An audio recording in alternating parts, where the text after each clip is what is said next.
వసుదేవసుతం దేవం కంసచాణూరమర్దనం దేవకీ పరమానందం కృష్ణం వందే జగద్గురుం. ఉద్ధవ గీతలోకి పునఃప్రవేశం. కిందటిసారి మనం కలిసినప్పుడు ఉద్ధవుడు అడిగినటువంటి సందేహానికి పరమాత్మ సమాధానం చెప్తూ, పూర్వకాలంలో బ్రహ్మదేవుడి యొక్క మానసపుత్రుడైనటువంటి సనకసనందనాథులు ఈ ఆత్మజ్ఞానాన్ని గురించినటువంటి వివరం బ్రహ్మదేవుడిని అడగడము, బ్రహ్మదేవుడు అప్పుడు సృష్టి కార్యక్రమంలో చాలా ఒత్తిడితో ఉండడం వలన సరైన సమాధానం వాళ్ళకి చెప్పలేక భక్తిపూర్వకంగా విష్ణుమూర్తిని, మహావిష్ణువుని ప్రార్థన చేసినప్పుడు ఆయన హంస రూపంలో వచ్చి సనకసనాథులందరికీ వీళ్ళందరికీ కూడా ఆ బ్రహ్మజ్ఞానం యొక్క తత్వం ఏమిటి అనేది వాళ్ళకి విశదపరిచినట్టుగా చెప్పడం జరుగుతుంది. సో అప్పుడు వాళ్ళు అందరూ కూడా ఆయన కనపడినప్పుడు బ్రహ్మగారిని అడిగి, అసలు మన ఈ చిత్తం అనేది విషయవాసంలో పడి ఇరుక్కుపోతుంది, అడుగును పడిపోయింది, దీన్ని పైకి తీసుకొచ్చి చిత్తాన్ని బుద్ధిగా మార్చుకుని బుద్ధితో పరమాత్మను పొందడం అనేది మాకు తెలియడం లేదు ఆ ప్రక్రియ, అందువల్ల దాని గురించి చెప్పమని అడిగినప్పుడు బ్రహ్మదేవుడు విష్ణుమూర్తిని, మహావిష్ణువుని ప్రార్థిస్తే మహావిష్ణువు హంస రూపంలో వచ్చి వీళ్ళకి జ్ఞానోదయం చేస్తున్నాడు, జ్ఞానబోధ. సో అప్పుడు మనం అక్కడ దాకా వచ్చిన తర్వాత అప్పుడు వీళ్ళు అడిగిన దానికి సమాధానంగా ఏ విధంగా ఆయన వాళ్ళకి సనకసనందనాథులకు చెప్పాడో కృష్ణుడు ఉద్ధవుడికి చెప్తున్నాడు. ఇప్పుడు మన సీక్వెన్స్ అది. ఓకే, సో అప్పుడు కృష్ణ భగవానుడు ఇలా వివరించాడు. వాళ్ళు అడిగింది ఏంటి? సంసార సాగరాన్ని దాటడం ఎట్లా, తర్వాత చిత్తాన్ని గుణాలని వేరువేరుగా విభజించి పరిశీలించడం ఏ విధంగా చేయాలి అనేది వాళ్ళు అడిగారు. అలా చేస్తే కానీ ఆత్మతత్వం తెలియదు. అందుకని సో అప్పుడు కృష్ణ భగవానుడు ఇలా చెప్తున్నాడు. ఏమనంటే, బ్రహ్మదేవుల్లో అందరిలోకి ఆయన మొదటివాడు, అగ్రేసరుడు, స్వయంభువు, ప్రాణికోట్లన్నిటికీ కూడా సృష్టికర్త. అటువంటి ఆయన కూడా చెప్పటానికి ఆయన కుదరలేక భక్తితో నన్ను చేయించడం వలన నేను హంస రూపంలో వచ్చి చెప్పానని చెప్తున్నాడు. ఇప్పుడు ఆయన చెప్తున్నాడు. సో వారి ముందు ప్రత్యక్షం అయ్యాడు మహావిష్ణువు హంస రూపంలో బ్రహ్మగారి ముందు, ఈ సనకసనందనాథుల ముందు ప్రత్యక్షమయ్యాడు. అయినప్పుడు నన్ను హంస రూపంలో చూచి సనకాదులు బ్రహ్మదేవుణ్ణి ముందు పెట్టుకుని నా దగ్గరకు వచ్చారు. ఆయన పంటే పెద్దవాడిని ముందు నడపడం మర్యాద. సో ఆయన వెనక పెట్టుకుని వాళ్ళు వెనకాల నడిచి వస్తూ చేశారు. వచ్చి వారు నా పాదపద్మాలకు ప్రణామం చేశారు. భక్తితో వినయంగా నిలిచి, స్వామి తమరు ఎవరు అని అడిగారు. ఉద్ధవా, సనకాదులు పరమార్థతత్వ జిజ్ఞాసులు, అంటే పరమార్థతత్వాన్ని తెలుసుకోవాలనేటువంటి జిజ్ఞాస, ఉత్సాహం, ఒక పరీక్ష చేసే శక్తి, జిజ్ఞాసతో ఉన్నవాళ్ళు వాళ్ళని వాళ్ళు కనుక వారు అడిగిన సంప్రశ్నకు, అంటే సంప్రశ్న అంటే ఇక్కడ మామూలుగా ప్రశ్న అంటే ప్రశ్న, సంప్రశ్న అంటే మంచిది, ఉత్తమమైనటువంటిది, ఆ ప్రశ్నకి నేను చెప్పిన సమాధానం విను అని చెప్పి ఇది ఉద్ధవుడికి చెప్తున్నాడు కృష్ణుడు. విప్రులారా, ఇప్పుడు ఇక దీంట్లో అసలు రహస్యం అంతా ఉంది. విప్రులారా, పరమార్థ వస్తువు నానాతత్వరహితము, అంటే పరమాత్మ అనే రూపమైనటువంటి ఆత్మ అనేది, పరమాత్మ ఆత్మ ఏదైతే ఉన్నదో దానికి నానా తత్వాల రహితం. అది అంటే ఏ తత్వం లేదు దానికి, అన్ని తత్వాలకు అది ఆధారంగా ఉంది. సో అది నా యొక్క స్వరూపం అయి ఉన్నది. ఆత్మ సంబంధమైన దాని గురించి తమరు వేసిన ప్రశ్నయుక్తి సంగతం ఎంతవరకు? నేను సమాధానం చెప్పదలిస్తే ఏ జాతి గుణక్రియా సంబంధంపై చెప్పాలి? అంటే నేను ఏ గుణము లేనివాడిని, నిర్వికారుణ్ణి, మీరు నన్ను ఎవరో అని అడుగుతున్నావు అంటే నేను హంసరూపంగా హంసలో ఉన్నానని చెప్పాలా, మనుషులుగా చెప్పాలా, ఏ ప్రాణిలో ఉన్నానని చెప్పాలి? అన్నీ నేనైనప్పుడు.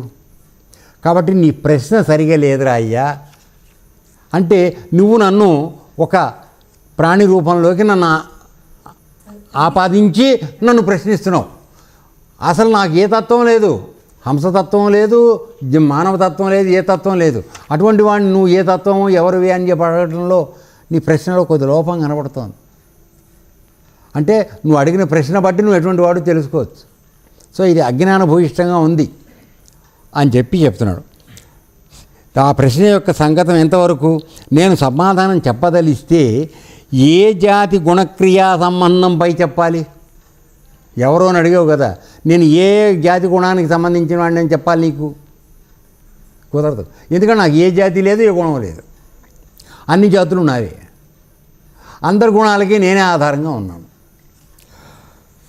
దేవతలు, మానవులు, పశువులు, పక్షులు అన్నీ పంచభూతాత్మకాలే కదా. సో సృష్టిలో ఉన్న అన్ని ప్రాణాలు పంచభూతాలతోనే ఏర్పడినాయి. అభిన్నాలే కదా, అంటే అవి నాకన్నా భిన్నమైనవి కావు. ఎందుకని అందరిలో నేనున్నాను. ఆ పంచభూతాలు నాలో ఉన్నాయి. ఈ నా చేత సృష్టి అయిన పంచభూతాలు ప్రతి ప్రాణిలోనూ ఉన్నాయి. సో అవి నాకన్నా భిన్నమై ఎట్లా ఉన్నాయి? కాబట్టి నువ్వెవరని నన్ను ఎట్లా అడుగుతున్నావు? నేను అందరి వాడిని. నువ్వు కాంగ్రెస్ పార్టీయా కమ్యూనిస్ట్ పార్టీ అని ఎట్లా అడుగుతాను? అడగడానికి వీల్లేదు. అందరి పార్టీలకి నేనే మూలం. అర్థమవుతుందా? అలా చెప్తే అర్థమవుతుందని చెప్పే ఊరికి అర్థం. తర్వాత పరమార్థ దృష్టిలో కూడా అభిన్న స్వరూపాలే. పరమాత్మ దృష్టిలో మామూలుగా ప్రపంచంలో చూసినా అవి నాకన్నా భిన్నం కాదు. నా దృష్టిలో చూసినా అవన్నీ నాకన్నా భిన్నం కాదు. నీ దృష్టిలో చూసినా అవి భిన్న రూపాలుగా కనపడుతున్నా అవి అభిన్నాలు. ఎందుకని? అన్నింటిలోనూ ఉన్న వస్తువు నేనే కనుక. పోనీ నా వైపు నుంచి చూద్దాం అనుకుంటే అప్పుడు కూడా అవి నాకన్నా భిన్నం కాదు. అర్థమవుతుందా? సో ఇట్టి స్థితిలో తమరెవరు అనే ప్రశ్న సాధారణ మాట తీరువలే ఉంది. సో మామూలుగా నీలాంటి సనకసనాదులందు అటువంటి గొప్పవాళ్ళు వేయాల్సినటువంటి ప్రశ్న కాదు. అర్థమైందా? చాలా చౌకబారు క్వశ్చన్గా ఉంది మీరు వేసిన ప్రశ్న అని చెప్పి అన్నాడు. అంటే ఈ సందర్భం వచ్చిన చిన్నది చెప్తాను. ఎందుకంటే ఒక శిష్యుడు గురువుగారి దగ్గర కొత్తగా ఆశ్రమంలోకి వెళ్ళాడు. సరే వెళితే అందరూ శిష్యులు కొద్దిగా ప్రశ్నలు వేస్తున్నారు. అదేమిటి గురుగారు, ఇది ఎట్లా గురుగారు, అదేది అని చెప్పి. ఒక శిష్యుడు ఎప్పుడూ మౌనంగానే ఉండేవాడు. కొన్ని రోజులు అయిన తర్వాత గురువుగారికి అనుమానం వచ్చింది. అసలు వీడు అన్నీ అర్థమై మింగేసి ఉంటున్నాడా, ఏమీ అర్థం కాకుండా ఆనందంగా కూర్చుంటున్నాడా అని అనుమానం వచ్చింది. అనుమానం వచ్చి ఒరే అందరూ అడుగుతున్నారు రా ప్రశ్నలు, మరి నువ్వేం అడగవేమిటి అన్నాడు. సరే గురుగారు నేను బాగా ఆలోచించి ప్రశ్న అడుగుతాను అంటాను. ఓకే వెరీ గుడ్ సంతోషం అన్నాడు. ఒక మరోరోజు వాడు బాగా ఆలోచించి ఆశ్రమం అంతా తిరిగిన తర్వాత గురువుగారిని ప్రశ్న అడిగాడు. ఏమిటంటే, గురువుగారు మన దొడ్లో ఒక ఆవు ఈనింది, దానికో దూడ పుట్టింది. అది 3 రోజుల వయసు లేదు దానికి. అది ఇంతంత పొడుగు చొప్పదండి ఎట్టా తింటోందండి గురువుగారు అని అడిగాడు. అంటే వాడికి కలిగిన అనుమానం అది కాదని అనడానికి వీలేదు కదా. అప్పటి నుంచే ఎవరైనా తెలివి తక్కువగా ప్రశ్నిస్తే దాన్ని చొప్పదండి ప్రశ్న అంటారు. దాని కథ ఇది. సో అర్థమైందా? ఇప్పుడు సనకసనందనాథుల్ని కూడా భగవంతుడు అన్నాడు. మీ స్థాయికి అడగదగిన ప్రశ్న కాదు ఇది. తమరెవరని నన్ను ఒక హంస రూపంలో నన్ను ఐడెంటిఫై చేసి నన్ను దాంతో చేసుకుని మీరు మాట్లాడుతున్నారు. అన్నీ నేనే అయినప్పుడు నువ్వు ఏ రూపంలో ఉన్నావు నన్ను మాట్లాడడం తప్పు కదా. నీ అడ్రస్ ఏంటని? అన్నిట్లోనూ ఉన్నాను నేను. సో సాధారణ మాట తీరువలే ఉంది నీ ప్రశ్న, విచారాత్మకంగా లేదు. అంటే నువ్వు ప్రశ్న వేసే ముందు ఆ ప్రశ్న ఏమిటి, ఎందుకు వేయాలి, దేన్ని గురించి అడగాలి అనేటువంటిది విచారణ నీ లోపల చేసుకుని ప్రశ్న వేయాలి. నోటికి ఏది వస్తే అది అడగకూడదు. అర్థమైందానా? అంటే నువ్వు ప్రశ్నిస్తున్నావంటేనే నీ స్థాయి అర్థం కావాలి. ఓ వీడు విషయాన్ని ఆలోచించి మాట్లాడుతున్నాడని తెలుసుకోవాలి గురువు. అర్థమైందా? అది తర్వాత కనుక నిరర్ధకమైన ప్రశ్న అని చెప్పాల్సి వస్తుంది. మీరు ఇంత పెద్దవాళ్ళు, మానసపుత్రులు, బ్రహ్మజ్ఞానానికి అర్హులు, బ్రహ్మగారి పుత్రులు మీరందరూ, మీరు ఇట్లాంటి నిరర్ధకమైన ప్రశ్న వేయడం బాగుండలేదని అన్నారు. మనస్సు ద్వారా, వాక్కు ద్వారా, దృక్కు ద్వారా, అంటే ఈ దృక్ అంటే ఇది అర్థమైంది, చూపు ద్వారా, అన్య ఇంద్రియాల ద్వారా అన్య ఇంద్రియాలు అంటే ఇతరమైన ఇంద్రియాల ద్వారా ఏది గ్రహించబడుతోందో అది నేనే. అంటే ఇప్పుడు నీవు ఉన్నావు, నీకు ఇంద్రియాలు ఉన్నాయి. నీ ఇంద్రియాలు చూసి లోపల ఉన్న ఇంద్రియార్థాలకి తెలియపరిస్తే అది మనస్సుకి చెప్తే మనస్సు పనిచేయడానికి ఆధారంగా పరమాత్మ ఉన్నాడు. కాబట్టి అది ఆయన కాదా? మొత్తం ఇవన్నీ కూడా ఆయన కాదా? కాబట్టి ఏ విషయాన్నైతే నీవు మనస్సు ద్వారా, వాక్కు ద్వారా, తర్వాత దృక్కు ద్వారా, అన్య ఇంద్రియాల ద్వారా, అంటే మిగతా మనకు 5 భార్యలు ఉన్నారని చెప్పుకున్నాం కదా మనసుకి, ఆ 5 భార్యల ద్వారా ఏది గ్రహించబడుతుందో తెలుసుకుంటుందో వాటికన్నిటికీ ఆధారంగా నేనున్నాను. కాబట్టి అది నేనే అన్నాడు. నాకంటే భిన్నమైనది మరొకటి లేదు, అన్నీ నేనే అయి ఉన్నాను. నాకన్నా భిన్నమైంది ఉంటే నువ్వు ఎవరన్నా నన్ను అడగాలి కదరా నాన్న. తర్వాత ఈ సిద్ధాంతం తమరు తత్వ విచారణ ద్వారా గ్రహించండి. అంటే ఇప్పుడు కేవలం నేను మాటతో చెప్తే నీకు అది అర్థం కాదు, నేను చెప్పిన దానిలో ఉన్న విలువ ఏంటి అనేది. కాబట్టి నువ్వేం చేయాలంటే చక్కగా యోగం నేర్చుకుని తత్వ విచారణ, నేనెవరిని అనేది తెలుసుకోవడానికి ప్రయత్నం చేయి. అప్పుడు నీకు అర్థమవుతుంది పరమాత్మ తత్వం ఏమిటో, అన్నింటిలోనూ ఉన్నాడనేది. కాబట్టి నీకన్నా అది భిన్నంగా కనపడుతోందని చూసినంత వరకు నీకు పరమాత్మ తత్వం రాలా. అంటే రెండుగా చూస్తున్నావు, వాడు నేను ఆయన. సో ఇది మానేసి ఉన్నదంతా ఆత్మైనటువంటి స్థితిలోకి నువ్వు వచ్చినప్పుడు తత్వజ్ఞానం నీకు అర్థమైనట్టు. సో అది తత్వ విచారణ ద్వారా ఆ జ్ఞానాన్ని పొందుకుని అప్పుడు మాట్లాడండి. అంతేగాని తత్వజ్ఞానం లేకుండా మీరు వచ్చి తెలివి తక్కువ ప్రశ్నలు ఎందుకు వేస్తున్నారు నన్ను అడిగాను. చాలా మెత్తగా నాకు చేతగా తిట్ట మాట్లాడటం, కానీ చక్కగా మాట్లాడాడు. ఓకే.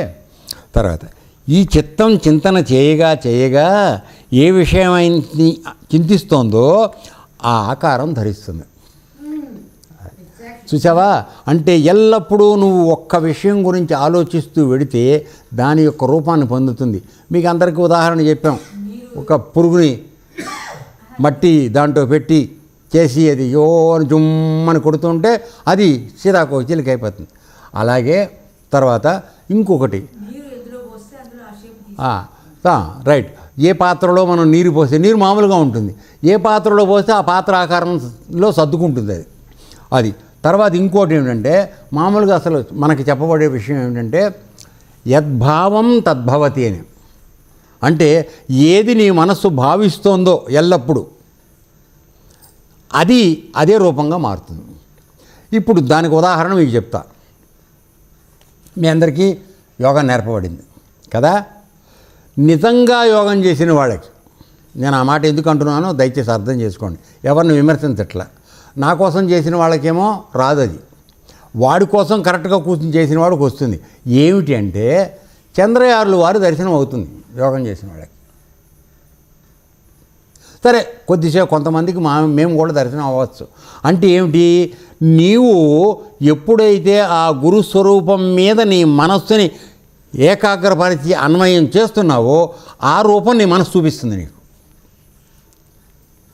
యద్భావం తద్భవతి. నువ్వు ఎల్లప్పుడూ గురువుని భావన చేస్తున్నావు, నా గురువు నా గురువు నా గురువు గురువు అని. ఆ గురువు అనప్పుడు ఆ గురువు నీకు వచ్చి కనబడతాడు. మనస్సు ఆ స్వరూపాన్ని చూపించేస్తుంది. అంత శక్తి కలిగింది మనస్సు. అర్థమైందానా? సో ఆ విధంగా ఆయన ఏం చెప్తున్నాడంటే చిత్తం ఏ విషయాన్ని విచారిస్తూ ఉంటుందో అది ఆ ఆకారం ధరిస్తుంది. అర్థమైందా? ఇప్పుడు నువ్వు కృష్ణ పరమాత్మ యొక్క విగ్రహాన్ని పెట్టుకుని లేకపోతే రాముల వారి విగ్రహాన్ని పెట్టుకుని ఎల్లప్పుడూ దాన్ని తదేకంగా చూస్తూ చూస్తూ వచ్చేటప్పటికి ఆ రాముల వారి విగ్రహం ఇక్కడ నీకు కనపడుతుంది. అంతే. అంటే ఏమిటి, నీ మనసు ఆ ఆకారాన్ని ఆవరించిందనమాట. అది దాన్ని నిక్షిప్తం చేసుకుంది, వచ్చి నీ దగ్గర ఇక్కడ ప్రజెంట్ అవుతుంది. యోగం మొట్టమొదటి బాహ్యంగా అలా చూసిన తర్వాత లోపలికి వెళ్ళేవాడికి అసలు పరమాత్మ ఏ రూపం లేని పరమాత్మతో నీకు అనుసంధానం ఏర్పడుతుంది. అందుకని చిత్తం ఏ విషయాన్ని చింతిస్తుందో ఆ ఆకారం ధరిస్తుంది. ఆ విషయం చిత్తంలో ప్రతిష్ఠితం అవుతుంది. గురువుగారి బొమ్మ నీకు ఎల్లప్పుడూ కనపడుతుంది. ఒకసారి నువ్వు 2-3 సార్లు దర్శనం అయితే వచ్చిపోతే అది కాదు. నువ్వు ఎప్పుడు యోగంలో కరెక్ట్గా డీప్గా లోపలికి వెళ్ళిపోయినా గురువుగారి రూపం నీకు కనపడాలి. చాలామందికి చాలాసార్లు కనపడే అవకాశాలు వస్తాయి. అర్థమైందా? అంటే ఎవరు దాని గురించి తపన చేసి లోపలికి వెళ్ళి గట్టిగా ప్రయత్నం చేస్తున్నారో వాడికి అది వస్తుంది. ఎందుకని వాడి యొక్క మనసు దాని యందు లగ్నమైంది కనుక అది ఆ రూపాన్ని నీకు చూపిస్తుంది. ఇది లోపల ఉన్న అరేంజ్మెంటు. ఓకే, తర్వాత ఈ మాట సత్యం. కృష్ణుడు చెప్తున్నాడు, నువ్వు ఇలా భావన చేస్తే స్వరూపం కనపడుతుంది, గురువు యొక్క రూపం నువ్వు చూస్తావు, అది సత్యం. తర్వాత విషయము చిత్తము ఈ రెండూ నా స్వరూపభూతాలే. ఇక్కడ వివరణలోకి వస్తున్నాడు. అంటే ఏమిటి అంటే మనం చూస్తున్నటువంటి బయట విషయాలు, అది ఆ చెట్టు బాగుంది, పువ్వు బాగుంది, అమ్మాయి బాగుంది, ఇక కూర బాగుంది, కోడి బాగుంది, ఇవన్నీ అనుకుంటూ ఉంటాం కదా కనపడిన వాటిని. సో అది విషయం. ఎప్పుడైతే ఆ విషయం మీద నీ మనసు వెళ్ళి లగ్నం అవుతుందో చిత్తం దాని మీద ఇదవుతుంది. సో నువ్వు బాగా పగలంతా కోడికూర తినాలి అనుకుని పడుకున్నావు అనుకోరా, అయ్యా తిందాం అనుకున్నావు, దొరకలేదు దాని దుంపదేగా, ఆశ్రమంలోనేమో తినడానికి వీల్లేదన్నారు. కానీ నీ మనసు గుంజుతూనే ఉన్నది దాని మీదకి. ఎందుకని? పక్కింటో బ్రహ్మాండంగా పోపేసి తయారు చేశారు, నీకు తిందామని కోరికపోరా. రాత్రికి స్వప్నంలో నువ్వు కోడికూర తిన్న స్వప్నం వస్తుంది. ఎందుకని? పగలంతా దాని మీద ఆలోచన చేస్తున్నావు నువ్వు. అందుకని సూక్ష్మ శరీరం అది నీకు చూపిస్తుంది, నీ మనసు తిన్న భావన కలుగుతుంది. కానీ నిజానికి లేచి చూస్తే నోటికేం తెలియదు, కానీ ఆ సూక్ష్మ శరీరం ఆ భావాన్ని అనుభవిస్తుంది. అట్లా మనం కొన్ని అనుభూతులు పొందుతూ ఉంటాం. శరీరంతో చేయలేనివి మనసుతో అనుభవించి ఆ అనుభవాన్ని పొందుతూ ఉంటాం. సో అదే చెప్తున్నాడు ఇక్కడ. కాబట్టి ఇక్కడ ఆ విషయం, కనపడే విషయం ఏదైతే ఉందో, విషయం అంటే ఇది ఒక వస్తువు, పదార్థము, ఒక మనిషి, ఒక ఇది ఏదో ఒకటి విషయం, దాని మీద లగ్నం అయ్యే చిత్తం. ఈ రెండు కూడా నా స్వరూపభూతాలే. అంటే రెండిటిగా కనపడుతుంది అది. ఆ విషయం అని మాట్లాడుతున్నటువంటి ఒక వ్యక్తి కానీ ఎవరు కానీ వాడు నా స్వరూపమే, నా నుంచి బయటకు వచ్చినవాడు, నా ఆధారంతో బతుకుతున్నవాడు. ఇప్పుడు నీలో ఉన్న చిత్తం ఏదైతే ఉందో అది కూడా నా వల్లే వచ్చింది. అర్థం కాల? సో ఈ రెండు నా స్వరూపభూతాలే. అంటే రెండిటిగా కనపడుతోంది అది, కానీ నిజానికి ఆ రెండు లేవు, నేనే ఉన్నాను. ఎందుకని? ఆ రెండింటికి నేను ఆధారం అయి ఉన్నాను. ఇలా చూడడం మనం నేర్చుకోవాలి. ఇది లోపలికి వెళ్ళి తత్వదర్శనం చేయడానికి ప్రయత్నం చేయడం అంటే ఈ విధంగా వెళ్ళాలి మన యొక్క ఆలోచన సాధన. తర్వాత ఇవే జీవుని దేహాలు. అంటే ఇవన్నీ నా స్వరూపాలే, జీవుడు యొక్క దేహం అవుతుంది. అంటే ఏమిటి అర్థం? ఈ జీవుడు పుట్టిన తర్వాత ఆ కనపడని వస్తువులన్నీ నావేని అనుకుంటున్నాడు. మనసుతో ఇది నాకు కావాలి, అది నాకు కావాలని మనసుతో ఆలోచిస్తున్నాడు చిత్తంతో. కాబట్టి ఈ వాడి దేహం ఎట్లా ఏర్పడుతుందంటే ఆ విషయాలు ఈ చిత్తం వలన ఏర్పడుతున్నాయి. సో నీ జీవుడి యొక్క దేహం అంటే అర్థం ఏంటంటే వాడి లోపల రకరకాల విషయాలు, అనగా అన్నీ ఈ జన్మవి కావు, కిందటి జన్మల్లో తీరకుండా ఉన్నటువంటి కోరికల వాసన అంటాం మనం. అది ఆ వాసనల స్వరూపం. తర్వాత వాటిని అనుభవించడానికి నువ్వు ఒక మనసును పెట్టుకుని సూక్ష్మ శరీరం తెచ్చుకున్నావు కదా, ఆ సూక్ష్మ శరీరం ఈ రెండూ కూడా నావే. నువ్వేం చేస్తున్నావు? పుట్టిన తర్వాత ఆ సూక్ష్మ శరీరము, ఈ కనపడుతున్నటువంటి తీరకుండా ఉండిపోయిన కోరికలు, ఇవన్నీ కూడా నా పూర్వజన్మవి. నేను పరమాత్మ దీన్ని వచ్చాను కాబట్టి ఇవి నాకు సంబంధం లేదనే జ్ఞానం మనం మర్చిపోయి వాటితో మనం మమేకం అయిపోతున్నాం. సో నాకు కలిగిన కోరికలు నావి, నేనే తీర్చుకోవాలి. దానికి ఎవరు అడ్డం వస్తే వాళ్ళని పక్కకు తొలగించి నేను చేసుకుంటూ వెళ్ళిపోతాను. సో ఆ విధంగా అనమాట. ఇవి జీవుని దేహాలే. తర్వాత ఉపాధులు, జీవుని దేహాలు ఉపాధులు. అంటే వాడి దేహం దేంతో ఏర్పడుతోంది? విషయంతో ఏర్పడుతుంది. ఉపాధి శరీరం ఏర్పడుతుంది. తర్వాత విషయం అంటే గుణం. ఇక్కడ విషయం అంటే గుణం. అంటే ఏమిటి? నీవు ఈ మూడు గుణాలు మనందరి దగ్గర ఉన్నాయి కదా, సత్వరజస్తమో గుణాలు. సో ఒక విషయం గురించి ఆలోచిస్తున్నావు అంటే నువ్వు ఒక గుణంలోకి వెళ్ళినప్పుడే అది పొందాలని అనుకుంటావు. అర్థమైందన్నా? తర్వాత అంటే రజోగుణం ఎక్కువగా ఉన్నప్పుడు కనపడిందల్లా పొందాలని మనం అనుకుంటూ ఉంటాం. అంటే ఆత్మకు చిత్తంతో కానీ విషయంతో కానీ గుణంతో కానీ సంబంధం లేదు అని తెలుసుకో.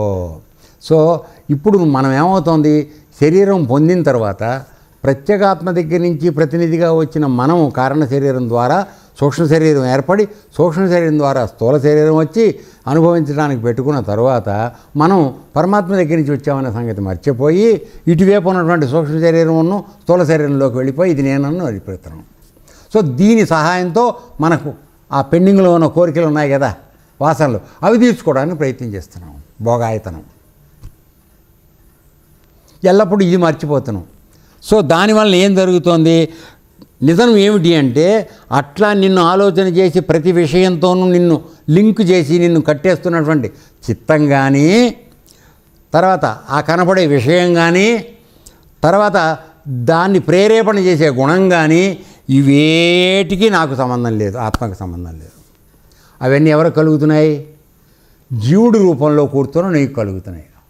ఎప్పుడు కలుగుతున్నాయి, నేను జీవుణ్ణి, నేను ఫలానా వాడిని, నేను నాకు ఇది ఉంది, నాకు ఇల్లు సంసారం వాకిలి పెళ్ళం ఉన్నాయి అని నువ్వు అనుకున్నప్పుడల్లా ఇవి నీకు కలుగుతున్నాయి.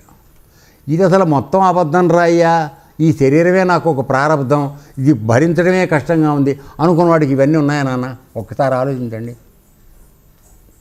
నాకు ఏమి వద్దు, ఈ సంసారం వద్దు, ఏమి వద్దు అనుకున్నవాడికి పెళ్ళాము పిల్లలు ఇల్లు వాకిలి ఆస్తులు పాస్తులు ఇవన్నీ ఉన్నాయా? లేవు. సో అట్లా ఏమీ లేకుండా ఉన్నవాడిని నేను పరమాత్మని. నువ్వు నన్ను పొందాలంటే నువ్వు నాలాగా మారాలి, ఇది చెప్తోంది. అర్థమవుతుందా? సో పరమాత్మని ఎప్పుడు పొందగలం, పరమాత్మకున్నటువంటి వైరాగ్య లక్షణాలు, దేనికి అంటుకోకుండా ఉన్నటువంటి లక్షణాలు మనం ఎప్పుడైతే అలవాటు చేసుకుంటామో ప్రయత్నపూర్వకంగా గురుముఖంగా గురువు ద్వారా యోగ సాధనతో నేర్చుకుంటామో అప్పుడు నువ్వు పరమాత్మను పొందుతావు. లేకుంటే మామూలుగా పుట్టగానే ఏమవుతుందిరా, పొట్ట తిప్పలు అంతే. దానికోసం ఏవో పనులు చేయటం. ఇప్పుడు ఆ పిల్లాడు ఉన్నాడు, వాడికి పొట్ట తిప్పలే, కానీ వాడి దగ్గర ఉన్న ఒకే ఒక ఆయుధం ఏమిటంటే అని ఏడవటం. ఇంకో విధంగా చేయలేడు కదా. అదే వాసన ఉందనుకో, ఏదో ఆకలి వేసింది అడ్డా అనుకోండి, అటు వెళ్ళిపోయి ఇంత పుప్పనాల పప్పు నోటు వేసుకుని వచ్చేస్తుంది, బెల్లం ముక్క అని. ఊరికే ఉదాహరణ చెప్తున్నా అసమా. అంటే నీ ఆకలి తీర్చుకోవాలని నీకు తెలుస్తుంది, వాడు కదలలేడు పాపం.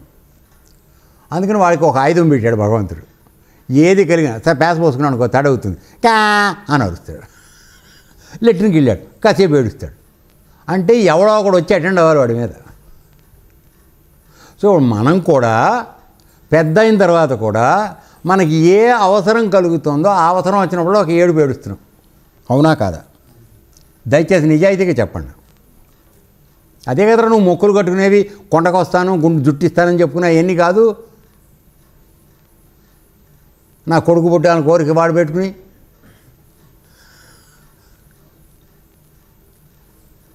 ఇది ఒక రకమైన ఏడుపు. మనం ఆడేడ్చి ఏడుపు, మనం పెద్ద ఏడుపు ఏడుస్తున్నాం, అంతే తేడా. ఏడుపు కామన్. సో ఇక్కడ ఏమంటాడంటే నీకు వాటితో నీ గుణంతో కానీ విషయంతో కానీ నాకే సంబంధం లేదు, అలా తెలుసుకో. కనుక తడవకు విషయం సేవనం చేయుటకు చిత్తం అధికమైన ఆసక్తి చూపుతుంది. అంటే ఇప్పుడు నువ్వు ఎంతకాలం అయితే ఈ మనసుతో ఆ కనపడే విషయాలను పొందాలని అనుకుంటున్నావో అది ఇంకా ఎక్కువగా నేను దాంట్లోకే తీసుకెళ్ళిపోతుంది. అర్థమైందా? మందు కొట్టడం మొదలుపెట్టినప్పుడు మొట్టమొదటి ఏం చేస్తారు, ఒక చిన్న లార్జో స్మాలో వేసుకుంటారు. అబ్బో సాల్లే అంటాం. తర్వాత వారం అయ్యేటప్పటికి దాన్ని లార్జ్కి పెడుతుంది, లార్జ్ తర్వాత క్వార్టర్కి వెళుతుంది, నిప్పు పెడుతుంది, నిప్పు తర్వాత క్వార్టర్ తర్వాత హాఫ్ బాటిల్, తర్వాత బాటిల్. అవుతుందా లేదా? సో ఇక్కడ తడవకి విషయ సేవనం చేయడం వలన, అంటే రోజూ మందు కొట్టడం అలవాటు చేసుకోవడం వలన నీవు పరిమితిగా తాగాలనేటువంటి లక్షణాన్ని కోల్పోయి అపరిమితంగా తాగడం మొదలెడుతున్నాం. అప్పుడు ఏమవుతుంది, లివర్ వస్తుంది, సరిపోతాం తర్వాత. సరే చేయుటకు చిత్తం అధికమైన ఆసక్తి ఏంది, ఇంకా వెళ్ళిపోమంటుంది, ఇంకా చేయగానే మళ్ళీ ఇంకా చేయమంటుంది.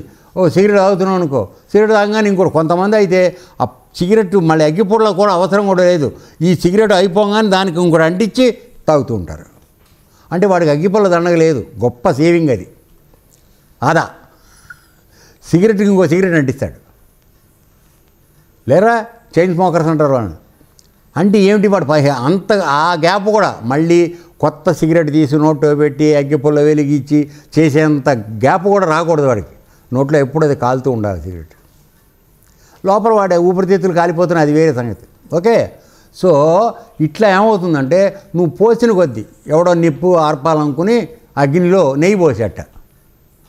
నిప్పులో ఆర్పాలంటే ఏం పోయాలరా? నీళ్ళు పోయాలి. అట్లాంటిది అగ్ని పోసాడు, ఎట్లా ఆరుతుంది? ఇంకా పెరుగుతుంది. మనం ఆ విధంగా చేస్తున్నాం. అర్థమైందా? తర్వాత విషయ సేవనం చేయటకు చిత్తం అధికమైన ఆసక్తి చూపుతుంది. చిత్తం చివరికి ఏ గుణంలోనూ ప్రవేశిస్తుంది. సో ఈ విధంగా కోరిక తీరింది, పెరిగిపోయింది, మందు కొట్టాలి, టైం అయింది, దొరకలేదు. కాబట్టి ఏం చేస్తారు? కాలేజీలో చదువుకున్న పిల్లలు కొంతమంది పార్కింగ్ చేసుకున్న మోటార్ సైకిల్ తాళాలు తీసేసి అవి తీసుకెళ్ళి అమ్మేసుకుని మందు కొట్టుకేస్తున్నారు. సరే, ఇద్దరు కలిసి మోటార్ సైకిల్ మీకు కూర్చొని వాకింగ్కి వచ్చిన ఆడవాళ్ళు మెళ్ళవి తెంపుకుని ఎడుతున్నారు కొంతమంది. అవునా కాదా నాన్న? ఏమిటి వాడికి? సీత కావాలి, డబ్బులు లేవు, తల్లిదండ్రులు ఇవ్వటల్లా. సరే, బాగా డబ్బులు ఇచ్చే తల్లిదండ్రులు ఉన్నారనుకోండి, మాదక ద్రవ్యాలు కొనుక్కుంటున్నారు. సో ఇవన్నీ ఎక్కడి నుంచి వస్తున్నాయి? చిత్తంలో వచ్చినటువంటి ప్రకోపం వలన ఇవన్నీ చేస్తున్నాం మనము. ఆ చిత్తాన్ని ఒక్కదాన్ని నువ్వు సరిగ్గా దవలో పెట్టుకుని ఇది ఎందుకు మనం చెయ్యకూడదని నువ్వు అనుకున్న రోజున ఇవి నేమి ప్రలోభ పెట్టలేవు. అవునా కాదా? ప్రపంచంలో ఉన్న అందరూ సిగరెట్లను మందు తాగుతున్నారా? తాగట్లా. కొంతమంది ఖచ్చితంగా కట్టడిగానే ఉన్నారు. అది. సో ఇది చిత్తం చివరికి ఏ గుణంలోనూ ప్రవేశిస్తుంది. నేను చెప్పింది ఇదే. ఇప్పుడు గుణం నీకు డబ్బులు లేవు, కావాలి, ఏం చేస్తావు? దొంగతనం చేసేసి, లేకపోతే ఎవరైనా పేగ నొక్కేస్తా. నీకంటే అంటే గుణంలోకి వెళ్ళిపోతావు, తమ గుణంలోకి వెళ్ళిపోతావు.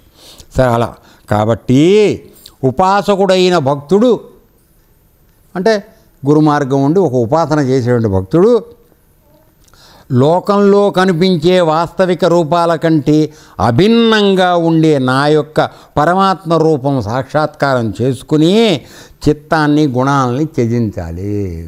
అంటే నీ దృష్టి ఈ రెండు కళ్ళతో చూడటం మానేసి, ఇవి చూసినప్పుడు ప్రపంచంలో వస్తువుల మీద ఎదురా పోతూ ఉంటావు నువ్వు, మానేసి ఆ మూడవ నేత్రంతో పరమాత్మ స్వరూపాన్ని నువ్వు ధ్యానం చేస్తూ వెడితే ఈ కన్నుల యొక్క ప్రాబ్లం తగ్గిపోతుంది. ఆ విధంగా నా యందు నీ దృష్టి నిలబడుతుంది. అప్పుడు నువ్వు ఇవి నీవు కనపడే ఈ రెండు కళకి కనపడేవి నిన్ను ప్రలోభ పెట్టలేవు. ఇది మార్గము అని చెప్తున్నాడు. కాబట్టి పరమాత్మ యొక్క రూపాన్ని సాక్షాత్కారం చేసుకుని చిత్తాన్ని గుణాలని త్యజించాలి. అంటే మనసు దానిలో లగ్నం అవ్వద్దు. వస్తువు సంపాదన దొరక్కపోతే మనం కోపానికి రావడమో, రజోగుణమో, తమో గుణమో వీటిలోకి వెళ్ళటం, ఇవి కూడా తగ్గించుకోవాలి. తర్వాత ఇవి గుణాలు అయిపోయిన తర్వాత ఇప్పుడు మళ్ళీ వస్తున్నాడు చూడండి. జాగ్రత్త స్వప్న సుషుప్తి అవస్థలు సత్వరజస్తమో గుణాలు అనుసరించి జరుగుతూ ఉంటాయి. ఇక్కడ చూడండి. ఇక్కడ అంటే ఏమిటి చెప్తున్నాడు? మనం అందరికీ ప్రతిరోజు జాగ్రత్త అవస్థ అంటే మెలకుతూ ఉంటాం, ఏమండి?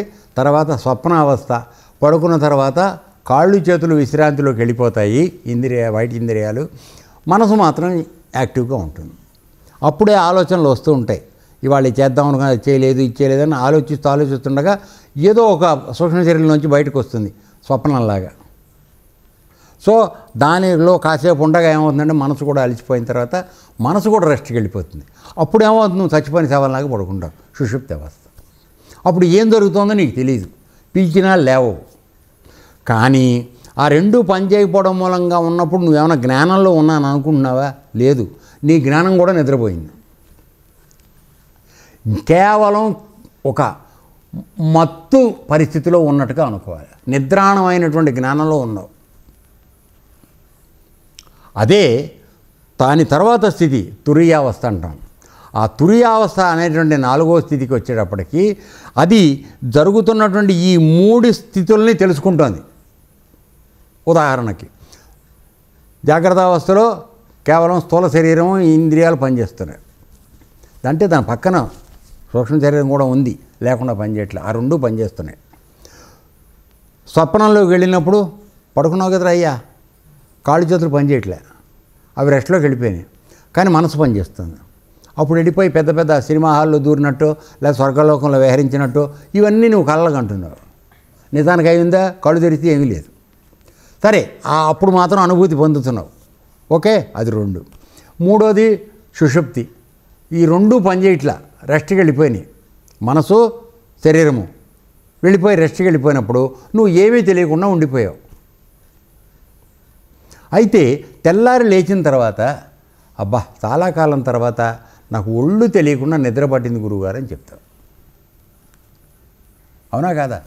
ఏమే రాత్రి పిలిచాను నేను 3 సార్లు పిలిస్తే కూడా లేవలేదు నువ్వు అన్నాను అనుకో, ఏమో గురువుగారు పని అలసటో ఏమో నాకు తెలియదు, లేకపోతే అక్కయ్య అయితే మోకాళ్ళ నొప్పులకి తెలియక బాధపడుతూ రాత్రి 2ంటికి పడుకున్నాను నేను, ఒళ్ళు తెలియదని అంటుంది.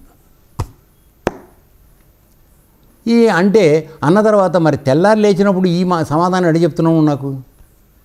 సుషుప్త అవస్థలో నేను పిలిచినప్పుడు నువ్వు లేవు కదా, సమాధానం చెప్పలేదు కదా. తెల్లారి లేచాక నాకు తెలియదు, ఒళ్ళు తెలియకుండా నిద్ర పట్టిందని ఏ మాట ఎవరు చెప్తున్నారు? ఎడ చెప్పగలుగుతున్నావు? అంటే దాన్ని తెలుసుకుంటున్నవాడు నువ్వు ఉంది మనలో ఒకడు, అది కదా.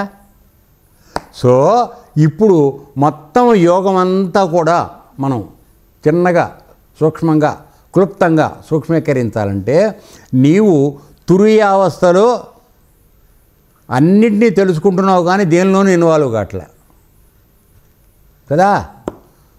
అన్నిటికీ సాక్షిగా ఉంటున్నావు, చూస్తున్నావు, తెలుసుకుంటున్నావు, అంతే. నువ్వు దేనిలోనూ దూరట్లా వెళ్ళిపోయి. అట్లా ఇప్పుడు మన్ని జాగ్రత్త అవస్థలో అనగా ప్రపంచంతో మనం తిరుగుతున్నప్పుడు దేన్ని అంటుకుని ముట్టుకోకుండా ఇది నాకు కావాలి, అది నాకు కావాలి, ఇది లేవాలి, ఇది అని అనకుండా కేవలం సాక్షిగా కూర్చోవడం నువ్వు అలవాటు చేయడమే నీకు యోగంలో నేర్పే పద్ధతి. అప్పుడు ఏమవుతుంది? పరమాత్మ ఏ విధంగా మన అందరి శరీరాల్లో ఉండి సాక్షిగా ఉంటున్నాడో నీవు ఈ ప్రపంచంలో సాక్షిగా ఉండడం అలవాటు చేసుకో. అప్పుడు నిన్ను గుణాలు బంధించవు. చిత్తం మాటిమాటికి వెళ్ళిపోయి అది కావాలి ఇది కావాలని అనదు. అవి 2 లేకపోతే నువ్వు నన్ను పొందుతున్నావు. కాబట్టి మొత్తం యోగం అంతా కూడా తీసుకొచ్చేటట్టయితే ఒకే మాటలో తురీయ అవస్థలో నీవు ఎలా ఉన్నావో అన్నీ తెలుసుకుంటూ అలా ఈ ప్రపంచంలో నువ్వు ఉండు. జాగ్రత్త అవస్థలో సింపుల్. ఉండగలమా? ఉండలేము. అది వేరే విషయం, దానికే సాధన. Okay, right. తర్వాత ఇవి ఈ సతరజస్తో గుణాలను అనుసరించి ఈ అవస్థలు 3 వస్తూ ఉంటాయి. ఇవి బుద్ధి యొక్క వృత్తులు. అంటే మనలో బుద్ధి ఉంది కదా, ఇది తీసుకొచ్చి పెడుతూ ఉంటుంది. అది చేద్దాం, ఇది చేద్దాం, దాంట్లోకి వెళ్దామని చెప్పేసి బుద్ధి నిశ్చయాత్మకం చేస్తూ ఉంటుంది. చిత్తం శోధిస్తుంది, బుద్ధి నిశ్చయాత్మకం చేస్తుంది. కాబట్టి ఇవి బుద్ధి యొక్క లక్షణాలు. తర్వాత సచ్చిదానందమూర్తి స్వభావాలు కావు. అంటే పరమాత్మనే నాకు ఈ గుణాలు లేవు, ఈ బుద్ధులతో వచ్చేటువంటివి నాకు నా దగ్గర ఏం లేవు. జీవుడు ఈ వృత్తులకు సాక్షి. న్యాయంగా నువ్వు తురీయావస్థ చెప్పాను కదా అన్న, ఆ తురీయావస్థలో నీకు కలుగుతున్న అన్ని వృత్తులు అంటే నీకు అన్ని మనసులో కలిగే రకరకాలైనటువంటి వికారాలన్నింటికి సాక్షిగానే ఉన్నావు, కానీ నువ్వు దేంట్లో ఇన్వాల్వ్ అవ్వట్లే. తురీయావస్థలో 4వ స్థితిలో 3 స్థితిలోకి వచ్చేవాడు మొదటి స్థితిలో అసలు పూర్తిగా ఇరుక్కుపోయి ఉన్నాను అందులో. అందుకని అమ్మగారు ఆ ఉపనిషత్తు చెప్పేటప్పుడు జాగ్రత్త అవస్థలో అత్యంత జాగ్రత్తగా ఉండండిరా అని చెప్పడానికి మీకు కారణం. జరిగే పొరపాట్లన్నీ జాగ్రత్త అవస్థలోనే ఎక్కువ జరుగుతాయి. ఎందుకని? మనసుతో పాటు మన శరీరం కూడా దాంట్లోకి వెళ్ళిపోతుంది. అందుకని గురువుగారు ఏం చెప్పేవారు? మన్ జానేతే జానేదే మత్ జానేదే శరీరం. మనసుకి సంకల్పం చేయడం ఎప్పుడు అలవాటు, కనపడిందల్లా అది అటు ఇటు కోతిలాగా గెంతూ ఉంటుంది. అది గెంతని దాని లక్షణం. అది నువ్వు దానికి శరీరం కనుక కలిపావో అదొక కర్మ కింద మారిపోతుంది. అది మంచి కర్మ అవచ్చు, చెడు కర్మ అవచ్చు, కర్మగా మారిపోతుంది. అప్పుడు ఆ బంధం నీకు వస్తుంది. మనసు ఆలోచన చేసింది సరే రాని పోని అని ఊరుకున్నావు అనుకో, అది యాక్షన్ అవ్వట్లేదు కదా. మంచి జామ పండు కనపడిందిరా, మధుకరగాడు ఉంటే రోజు తెంపుకు తినేవాడు, రాత్రికి మందు వేసుకున్నాడు నా దగ్గరికి వచ్చి. ఆపుకోలేడు, మంచి పండు కనపడంగానే. సో తిని రాత్రికి గుద్దుమ్మలు వస్తున్నాయని మందు వేసుకునేవాడు. సో ఇప్పుడు ఆ పండు చూశాడు వాడు, అమ్మో ఇది తింటే నాకు తుమ్మలు వస్తాయి, మళ్ళీ రాత్రి గురుగారి దగ్గర తిట్లు తిని మందు వేసుకోవాలని అనుకుని ఊరుకుంటే బాధలేదు కదా. కానీ ఆ క్షణంలో వాడు ఊరుకోలేడు. నేను తినకపోతే కోతులు తింటాయని చెప్పి వీడే కోతులు తినేస్తాడు. చేస్తామా చేయమా? సో ఉదాహరణ కోసం చెప్తున్నా ఇది. అందుకని ఏమిటంటే ఈ బుద్ధి జీవుడికి వృత్తులు సాక్షి.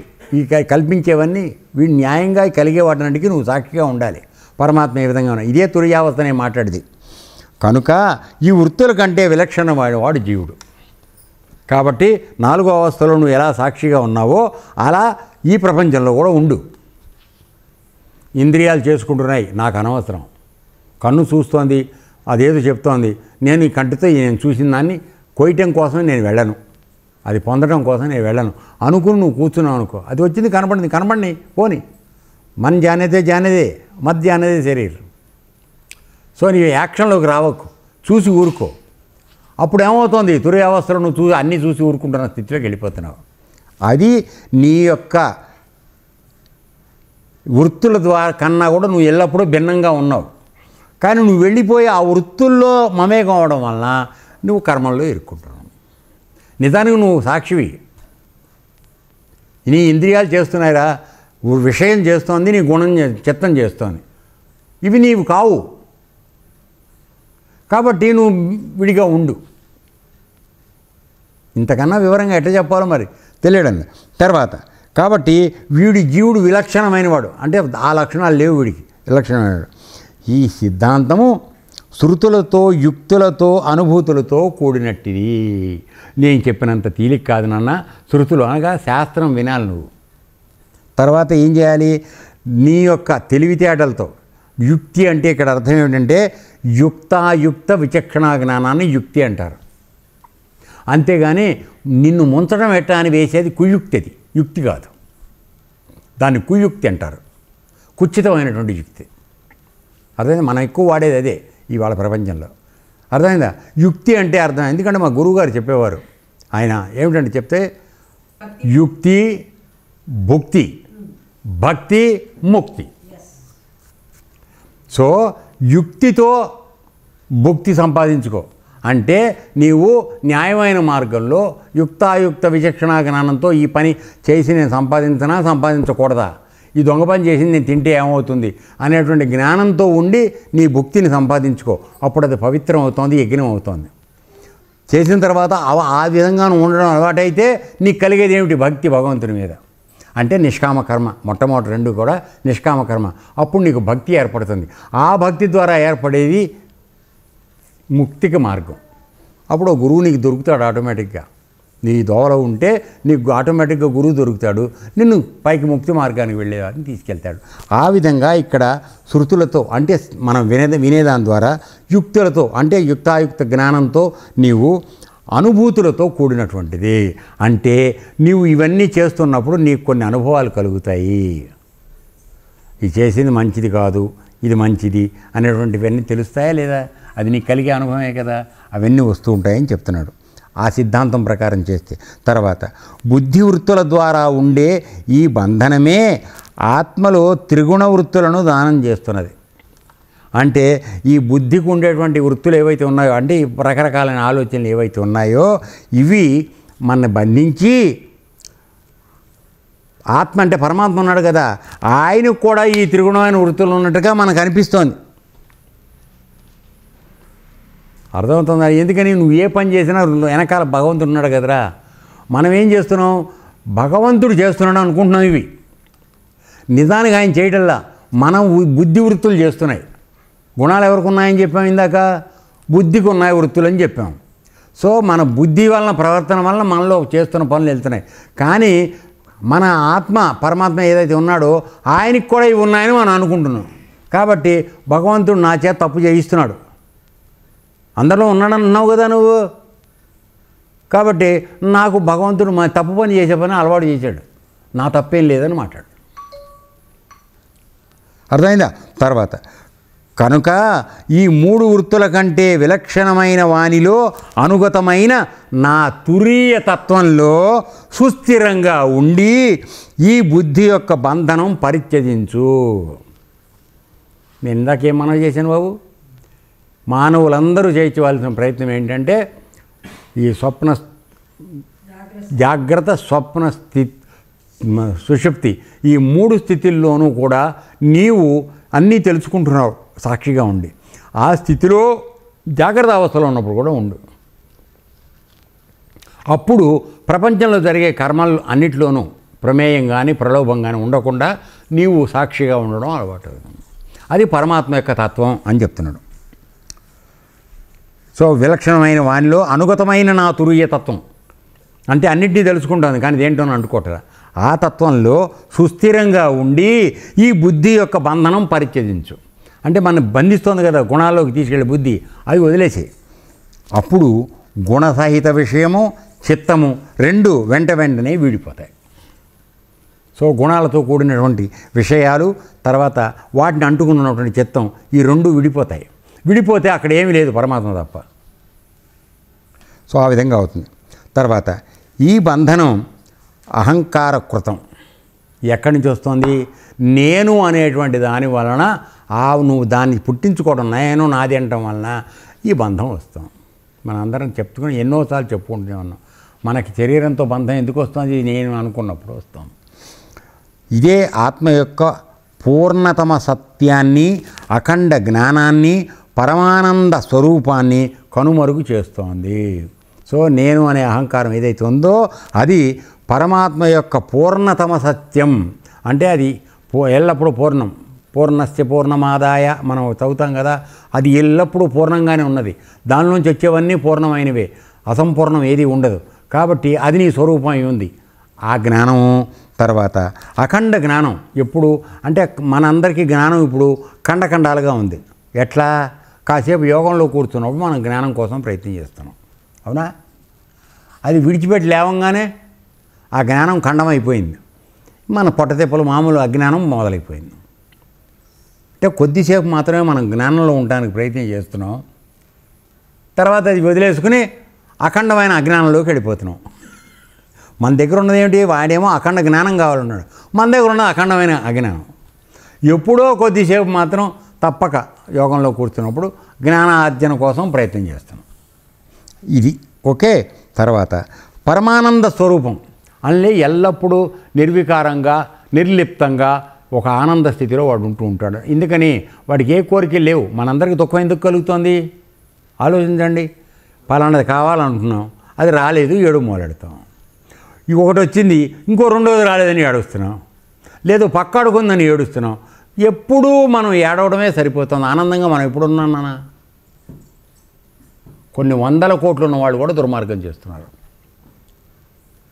నన్ను అడిగితే ఆనందంగా ఉన్నవాడు ఎవడంటే ఏ రోజు కూలి పని ఆ రోజు చేసుకుని సాయంత్రానికి ఇంత అన్నం వండుకుని తిని హాయిగా పడుకున్నవాడు, గుండె మీద చేసి పడుకుంటే వాడు తెల్లారుతో 4 వరకు లేవడు. వాడి కలలు రావు, రోగం రాదు, అన్నం అరక్కపోవడం ఉండదు, ఏమి ఉండదు. డబ్బు ఎక్కువ సంపాదించి కానీ నిద్ర ఎక్కువ పట్టదు. అది అనారోగ్యం అవుతుంది. తిన్న ఆహారం జీర్ణం కాదు. అర్థమైందా? అది తర్వాత కాబట్టి పరమాత్మ కనుమరుగు చేస్తున్నాయి. ఇది తెలుసుకుని భక్తుడు విరక్తుడై ప్రవర్తించాలి. సో భక్తి మార్గాన్ని ఎన్నుకున్నవాడు విరక్తుడై ఉండాలి. అర్థమైందా? మరి మన తత్వంలో చెప్పుకుంటాం కదా, నాదు గురుడు నన్ను యోగి కమ్మనేనే, యోగి కమ్మనేనే, విరాగి కమ్మనేనే, నాదు గురుడు నన్ను యోగి కమ్మనేనే. విరాగి అయితే నువ్వు కానీ నీకు యోగం రాదురా అయ్యా. అందుకని విరాగి అయి ఉండాలి. ఇంకను తన 3 అవస్థలలో అనుసరణీయమై ఉన్న తురీయ స్థితికి చేరి సంసార చింతనం చేయించాలి. అంటే తురీయ స్థితి ఇందాకని చెప్తూనే ఉన్నాను కదా, 4వ స్థితి అని చెప్పి, దానిలో నువ్వు ఉండడం అలవాటు చేసుకుంటే ఈ సంసార బంధనాలన్నీ రావు నాన్న. సాక్షిగా ఉండడం అలవాటు చేసుకుంటావు. అప్పుడు నువ్వు పరమాత్మను పొందడానికి అవకాశం వస్తుంది. ఇక్కడికి ఈరోజు అయిపోయింది. ఏతత్సర్వం శ్రీకృష్ణార్పణమస్తు. లోకా సమస్తా సుఖినో భవంతు. ఓం తత్సత్.